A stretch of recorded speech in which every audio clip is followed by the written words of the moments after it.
প্রতি বছর সেপ্টেম্বরে জাতিসংঘ সাধারণ পরিষদের অধিবেশন ঘিরে যুক্তরাষ্ট্রের নিউ ইয়র্কে একত্রিত হন বিশ্ব নেতারা। বিশ্বের নানা সংকট ও সমস্যার সমাধানে আলোচনা করেন তারা। ৭৯তম সাধারণ অধিবেশনের মূল পর্ব শুরু হয় ২৪ সেপ্টেম্বর। ৬ দিনের এই কর্মসূচি চলবে ৩০ সেপ্টেম্বর পর্যন্ত। এবছর ৮৭ জন রাষ্ট্রপ্রধান ও ৪৫ জন সরকার প্রধান সহ শতাধিক নেতা সাধারণ পরিষদে ভাষণ দেবেন। বিশ্ব নেতাদের আলোচনায় প্রাধান্য পেয়েছে যুদ্ধ সংঘাত বন্ধের ইস্যু। গাজা ইসরায়েলের মধ্যে চলমান যুদ্ধ গত এক বছরে মধ্যপ্রাচ্যের অন্যান্য দেশেও ছড়িয়ে পড়েছে। ফিলিস্তিনিদের পক্ষে ইয়েমেনের হুতি বিদ্রোহীদের ছায়াযুদ্ধে প্রভাব পড়েছে বিশ্ব বাণিজ্যে। সংকট দেখা দিয়েছে পণ্য সরবরাহে।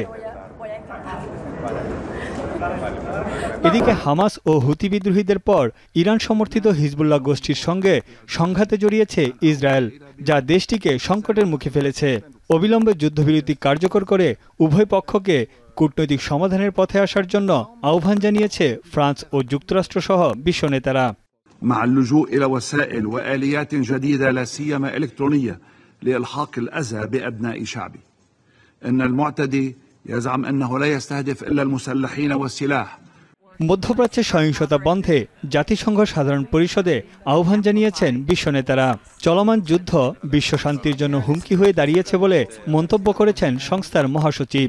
এছাড়া যুদ্ধ ও জাতিগত সংঘাতে মানবিক সংকটের মধ্যে পড়েছে সুদান, মিয়ানমার সহ বেশ কিছু দেশ। যুদ্ধবিধ্বস্ত দেশগুলোর সহায়তায় এগিয়ে আসার আহ্বান জানান নেতারা। Gaza is a non-stop nightmare that threatens to take the entire region with it. Look no further than Lebanon.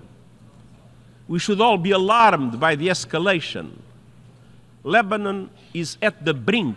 The condition in refugees camps also are unforgiving. Young mothers are desperate for help. Newborns are struggling to stay alive. এদিকে Russia Ukraine যুদ্ধে নানামুখী সংকটের মুখে পড়েছে ইউরোপের বিভিন্ন দেশ। ২ বছরের বেশি সময় ধরে চলা যুদ্ধে এখনো কোনো সমাধান আসেনি। সাধারণ পরিষদের অধিবেশনে আবারও পশ্চিমা নেতারা ইউক্রেনের পাশে দাঁড়িয়েছে। যুক্তরাজ্য, যুক্তরাষ্ট্র সহ ইউরোপীয় ইউনিয়ন ইউক্রেনের জন্য তাদের সহায়তার হাত আরও প্রসারিত করেছে। We stand with Ukraine now and in the future. That starts on the battlefield. I'm determined to ensure that Ukraine has what it needs to prevail in its fight for survival. বর্তমান বিশ্বে জলবায়ু পরিবর্তন বড় issue হয়ে দাঁড়িয়েছে। সম্প্রতি বিশ্বের বিভিন্ন দেশ বন্যা, খরা, দাবানল ও অতিবৃষ্টির কবলে পড়েছে। বাস্তুচ্যুত হয়েছে কোটি কোটি মানুষ। বৈশ্বিক যুদ্ধ ও সংঘাতে অর্থনৈতিক সংকটে পড়েছে বহু মানুষ। বৈষম্য বেড়েছে কয়েক গুণ। এসব চ্যালেঞ্জ মোকাবেলায় সাধারণ পরিষদে আন্তর্জাতিক সহযোগিতার আহ্বান জানান নেতারা। এছাড়া সাধারণ পরিষদের বাইরে সাইডলাইনে পারস্পরিক সহযোগিতা ও সমস্যা সমাধানে বৈঠক করেন বিভিন্ন দেশের সরকার প্রধান। তানভীর জানি, এখন বিশ্ব।